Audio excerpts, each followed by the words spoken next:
On a l'habitude de voir Monaco comme une scène de luxe effrénée. Mais la vérité, c'est que cet endroit est un laboratoire d'efficacité. Si vous vivez ici sans un agenda optimisé, vous n'êtes qu'un touriste avec une résidence hors prix. Aujourd'hui, je vais vous dévoiler comment j'ai transformé ma routine depuis que je vis ici.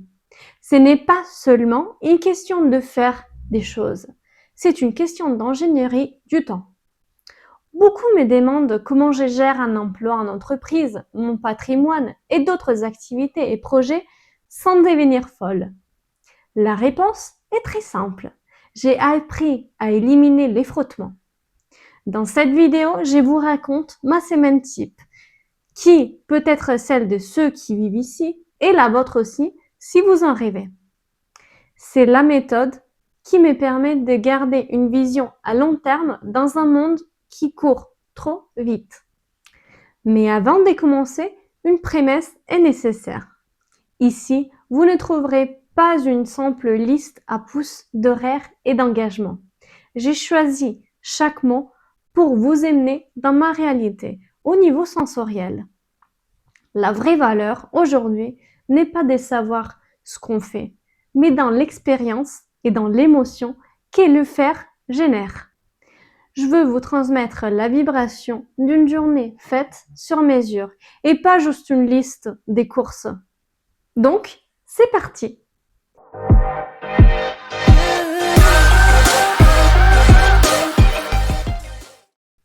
Du lundi au vendredi, mon état d'esprit est celui d'un tireur d'élite et il ne pourrait pas en être autrement.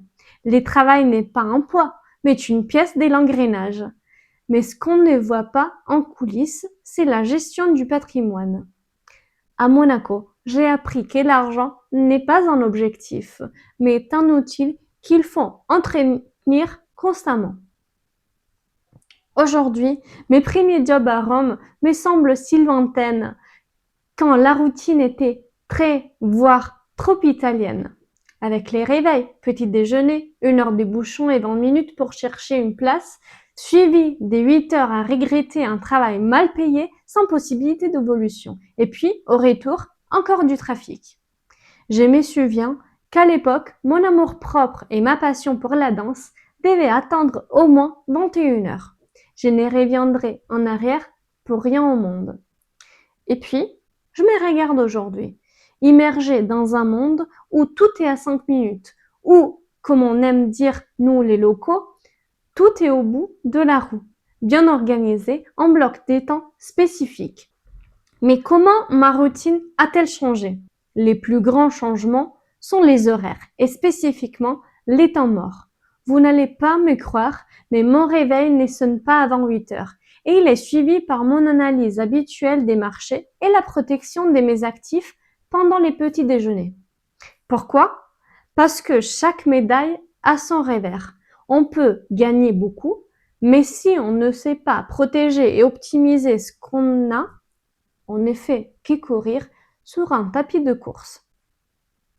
Mon agenda est divisé en deep work et reactive work. Si ce n'est pas planifié, ça n'arrive pas. Et cela me sert à protéger une ressource précieuse, ma concentration.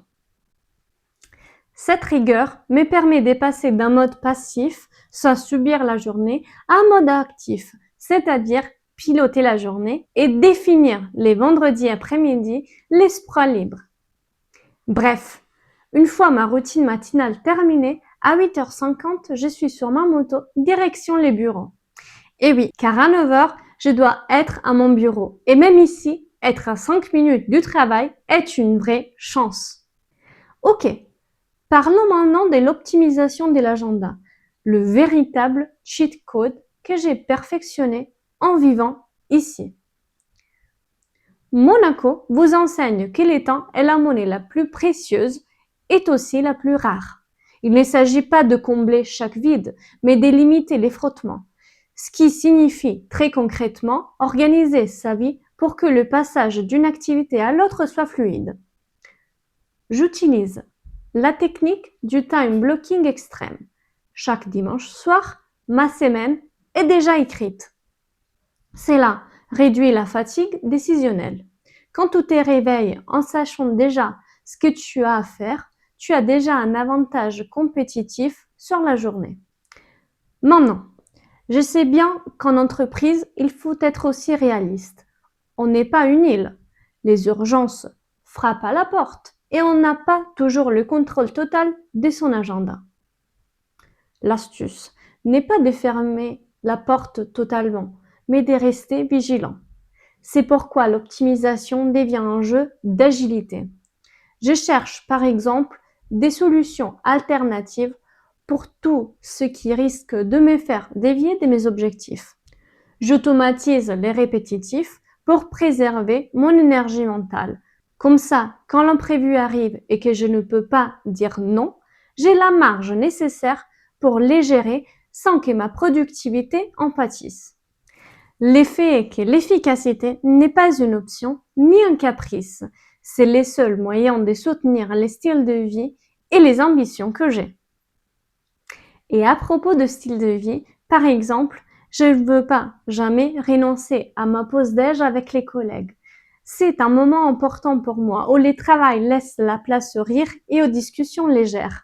Je suis convaincue que la routine a aussi besoin de rire. Parfois, il en faut très peu pour charger ses batteries mentales et sociales.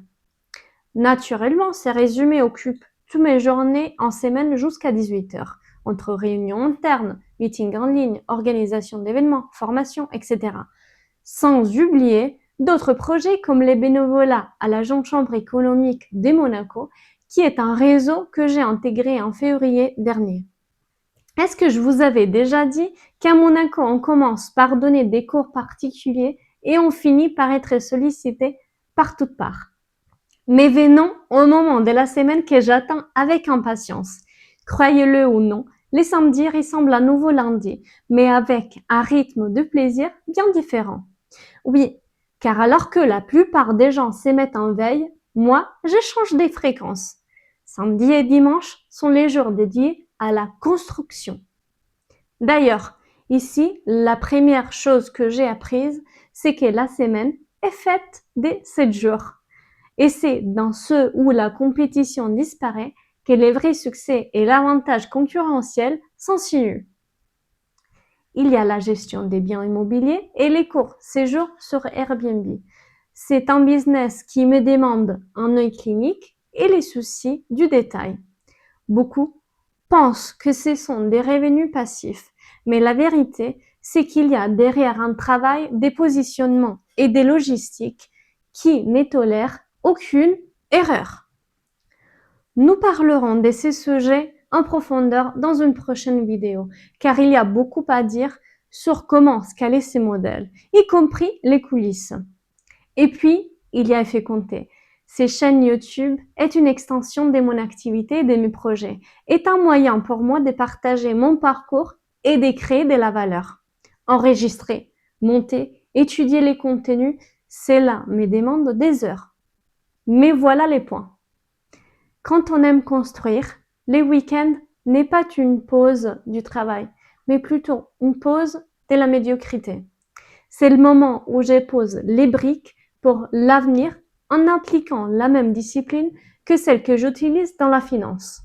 Attention cependant, une corde toujours tendue finit par se casser et l'estacanovisme pur ne mène qu'en vouloir toujours plus, mais pas nécessairement au bien-être psychophysique. Comme je l'ai déjà dit, il faut toujours savoir quand descendre du taxi. Monaco est l'endroit parfait pour se concentrer et produire. Mais pour me divertir et m'évader, j'ai choisi de sortir ailleurs. La Côte d'Azur est belle partout. Et il faut bien trouver un moyen de dépenser une partie de l'argent que je gagne. À quoi servirait sinon? Croyez-le ou non, il existe en moi un contraste net avec cette aptitude entrepreneuriale qui est nécessaire pour recharger mes batteries. Je file vers Nice pour une belle promenade sur la Prom ou un peu de shopping, ou bien vers Saint-Rémy pour la movida italienne, la nourriture et ces chaos positifs qui manquent à Monaco. Il est essentiel de savoir décrocher, mais même ma détente est optimisée. J'ai choisi et je découvre des nouveaux endroits et des expériences qui me rechargent en énergie. et pas celle qui me la draine. Par exemple, restaurants gastronomiques, fêtes, événements, et en été, des plages avec une mer turquoise magnifique. Voir la mer sous une autre perspective depuis la Côte d'Azur me permet de revenir les lundis matins avec une clarté mentale totale. Nous sommes presque arrivés à la fin de ces voyages dans ma semaine type. Regardez autour de vous. Beaucoup voient Monaco et pensent à la ligne d'arrivée. Mais moi, je vois les parcours. Et la vérité, celle que personne ne vous dit franchement, c'est que cette vie n'est pas faite pour tout le monde. Elle exige un niveau de sacrifice que j'aime appeler dévouement, que la plupart des gens ne sont même pas prêts à imaginer. Elle exige un ordre qui frôle l'obsession et une capacité quasi inhumaine à regarder au-delà de l'horizon en ignorant la gratification instantanée. Pourquoi je fais tout ça? Parce que, comme je l'ai mentionné au début, chaque médaille a son revers. D'un côté, il y a la rigueur, la fatigue, les week-ends passés à construire pendant que les autres s'amusent. De l'autre, il y a la seule récompense qui compte vraiment, la liberté. Je ne parle pas de liberté d'acheter des choses, mais de la liberté de décider de son temps, de sa sécurité et de son futur. Monaco n'est pas juste un lieu géographique, c'est un test d'aptitude. C'est un tamis qui sépare ceux qui veulent paraître de ceux qui veulent être. Si vous voulez les résultats que cet endroit représente, vous devez arrêter de faire un lèche-vitrine et commencer à accepter la rigueur que Monaco impose. Vous devez tomber amoureux du processus et non pas seulement du trophée. Moi, j'ai fait mon choix. J'ai choisi de limiter chaque frottement aujourd'hui pour n'avoir aucun obstacle des mains. La question reste pour vous. Êtes-vous prêt à payer les prix de votre liberté ou préférez-vous rester à regarder? Si vous êtes prêt à construire sérieusement, restez avec moi. On parlera d'investissement immobilier, des gestions des patrimoines et de comment transformer les temps en alliés. Si vous voulez approfondir comment je gère mes Airbnb ou comment je structure ma protection patrimoniale, dites-le moi en commentaire. L'optimisation est un voyage et pas une destination. Je suis Federica, ceci est les salons d'effets comptés et on se voit très bientôt sur cette chaîne pour la prochaine vidéo. Au revoir.